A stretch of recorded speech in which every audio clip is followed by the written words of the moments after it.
ವಾಕ್ಯ ಈ ದಿನದಲ್ಲಿ ದೇವರು ಕೊಟ್ಟಂಥ ವಾಕ್ಯವು ಕೀರ್ತನೆ 138:7. ನಾನು ಇಕ್ಕಟ್ಟಿನ ದಾರಿಯಲ್ಲಿ ನಡೆಯುವಾಗ ನನ್ನನ್ನು ಚೈತನ್ಯಗೊಳಿಸುವಿ. ಪ್ರಿಯ ಸಹೋದರ ಸಹೋದರಿಯೇ, ನಿನ್ನ ಜೀವಿತದಲ್ಲಿ ಅನೇಕ ವಿಧವಾದ ಇಕ್ಕಟ್ಟು ಬಿಕ್ಕಟ್ಟುಗಳಿಂದ ನರಳಾಡುತ್ತಿದೆಯಾ? ಯಾವುದೋ ಒಂದು ಕೆಲಸ ಕಾರ್ಯಗಳಲ್ಲಿ ನಾನು ಮಾಡಬೇಕು ಅನ್ಕೊಳ್ತಾ ಇದ್ದೇನೆ, ಆ ಕೆಲಸವು ನಡೆಯಲಿಕ್ಕೆ ಆಗದೆ ತಡೆಯಾಗಿದೆ ಎಂಬುದಾಗಿ ನೀನು ಚಿಂತಿಸ್ತಾ ಇದೆಯಾ ಸಹೋದರನೇ? ಅದೇ ರೀತಿಯಾಗಿ ಕುಟುಂಬದಲ್ಲಿ ಅನೇಕ ವಿಧವಾದ ಇಕ್ಕಟ್ಟು ಬಿಕ್ಕಟ್ಟು, ಅದೇ ರೀತಿಯಲ್ಲಿ ಕುಟುಂಬದ ಸಮಾಧಾನ ಇಲ್ಲ.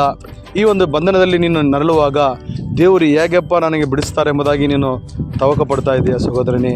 ದೇವರ ವಾಕ್ಯ ಹೇಳ್ತದೆ, ನಾನು ಇಕ್ಕಟ್ಟಿನ ದಾರಿಯಲ್ಲಿ ನಡೆಯುವಾಗ ನನ್ನನ್ನು ಚೈತನ್ಯಗೊಳಿಸುವಿ. ದೇವರ ವಾಕ್ಯವು ನಮಗೆ ಚೈತನ್ಯಗೊಳಿಸುವಂಥದ್ದಾಗಿದೆ. ಎಲ್ಲ ಇಕ್ಕಟ್ಟುಗಳಿಂದ ಎಲ್ಲ ಬಿಕ್ಕಟ್ಟುಗಳಿಂದ ದೇವರು ಬಿಡುಗಡೆ ಮಾಡುವತನಾಗಿದ್ದಾನೆ. ಆದ್ದರಿಂದ ಸಹೋದರ ಸಹೋದರಿಯೇ, ಈ ಬೆಳಗಿನ ಜಾವದಲ್ಲಿ ಈ ವಾಕ್ಯವನ್ನು ಕೇಳುವ ನೀನು ನಿನ್ನ ಕುಟುಂಬವನ್ನು ದೇವರು ಎಲ್ಲ ಇಕ್ಕಟ್ಟುಗಳಿಂದ ಬಿಡುಗಡೆ ಮಾಡಲಿಕ್ಕೆ ಶಕ್ತನಾಗಿದ್ದಾನೆ. God bless you. ಆಮೆನ್.